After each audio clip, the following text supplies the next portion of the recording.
show is protected under fair use, period. Fair use covers commentary, criticism, and reactions, so listen to this. What's good, y'all? You already know I'm back with another one. Today, I'm breaking down a clip of Kwame Brown responding to Rich Paul's interviews about potential Lakers roster changes and that Austin Reeves trade chatter. Hold up. Go ahead and watch this clip because you won't believe where this is going. I got old, but check this out. Imagine a sports agent, because in my opinion, what he's doing is collusion. Uh,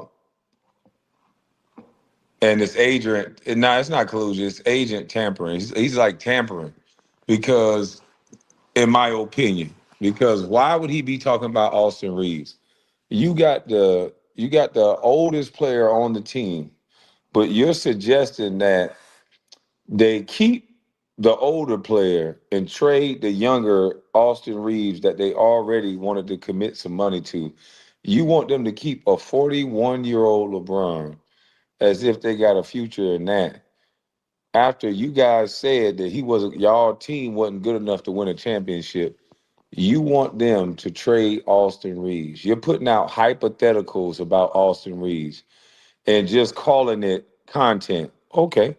Well, why isn't it not content when people say that LeBron James don't run back on defense? Why is it not just content when that? Like, this is disrespectful as I don't know what. I told y'all, LeBron James got a podcast to try to chase Michael Jordan and sway the narrative. Rich Paul, his agent, is now on a podcast to sway the narrative and, to me, do more tampering. LeBron has been able to control this league through that agency, in my opinion. He's been able to move players, get Anthony Davis, make sure Nerlens Noel don't end up certain places. He's orchestrated this whole thing. He's been playing puppet master his entire career. Why does LeBron have so much power? Who knows? But you can't say that you're the GOAT when they change rules to allow guys to travel, when they take the power forward out of the paint so that he can run full speed with no big guys to contest him because they're lifted at the three-point line. When you do everything in your power, this guy can go to the basket and just flop up, hold his head, near the referee in the face to call a foul. When you have all of that, when you have Reggie Miller and Gilbert Arenas, Shannon Sharp, you have all these people shouting and yelling at everybody else that don't agree that he's not the GOAT. And if you're going to say, here's where it's tricky, because I watched Dreamers Pro today and he played a video of them not wanting to give Austin Reeves his credit for the stats that he possessed now. Okay. But you give LeBron credit for every stat that he's ever done. Even you'll make up a 10-point stat. So we can't give Austin Reeves credit that he's a 29-point scorer who was scoring the same as Jaylen Brown and all those boys down there in Boston. He's on par with that. He could be the lead on any other team, averaging 29, 30 points a night. Let me pause for a second, because listen to this. Conversations like this always strike a nerve in sports culture. The moment an agent starts talking publicly about roster moves, perceptions shift instantly. Fans start side-eyeing motives and asking questions real quick. Players hear the noise, and suddenly the story grows way bigger than what's happening on the court. At that point, it stops being about basketball strategy and turns into a game of influence, optics, and messaging. Girl, pay attention. Because he's a second round pick, because his name is Austin Reeves, you have them trying to disqualify him. I thought it was about the numbers. Numbers only seem to work for LeBron. When you say Russell Westbrook is the best point guard to ever play based on numbers, they say, that's crazy, Kwame.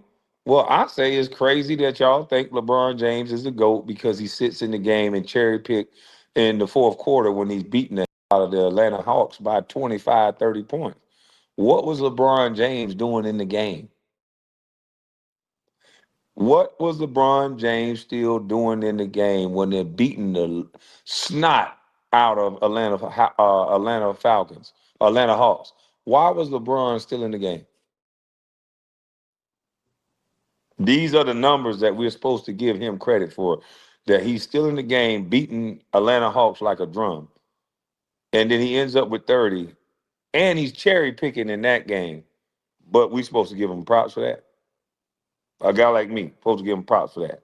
When I'm watching him cherry pick, I don't give props for that. I'm sorry. I'm sorry you guys have been entertaining people for this long that you can't look at basketball from a basketball perspective. I'm not a fan. I'm a former professional athlete. I'm not looking at the game like a fan. I'm looking at the game for the nuances. I'm looking at the game for the strategy. I'm looking at, okay, what would I be doing if I was out here with them? How would I play it? I'm looking at the game a totally different way.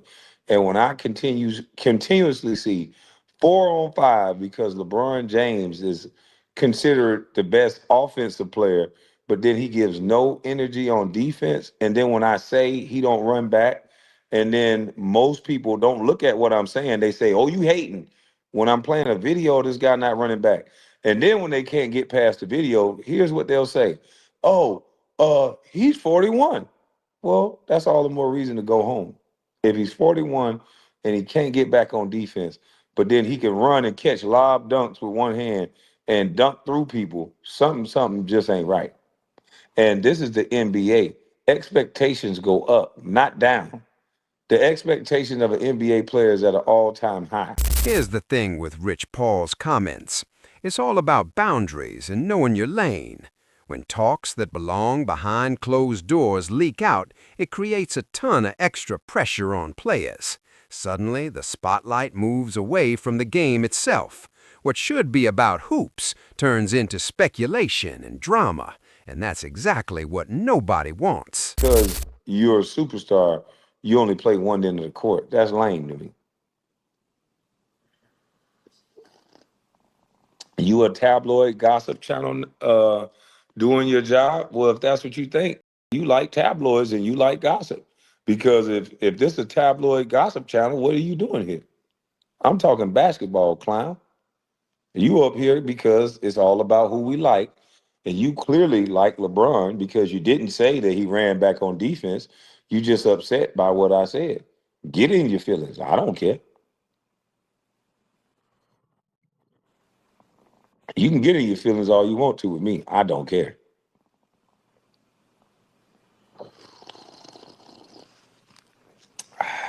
I know.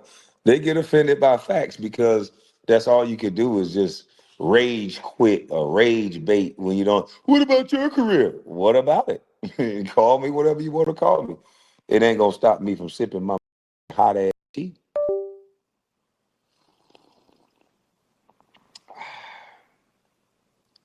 All of a sudden, Aiden can't hoop. Yeah, Aiden can't hoop because LeBron's shooting all the shots. It's called chemistry. And Aiden is tired because LeBron let people get past him all day long. Aiden is tired because LeBron does not play any defense. What's up, y'all? Let's break down my take on this. Here's the deal. So many people find this situation weird because agents are usually behind the scenes, not out there on the mic, shaping public opinion about teammates. When interviews start pointing at specific players who should be moved, it stirs up tension in the locker room for no reason. Kwame's perspective really shows how former players see this as a boundary issue, not a personal attack. Players are expected to show up and perform, while outside voices question their value, and that can mess with team chemistry fast. Most fans get the whole representation and strategy thing, but public comments just pile on pressure that doesn't help anyone win. It also messes with optics, because when one voice drowns out the organization, roles get blurred fast. Players want clarity, fans want honesty, and organizations want stability. End of story. Don't forget to drop a comment, smash that like button, and hit subscribe for more content like this. Catch you in the next one. You won't want to miss it.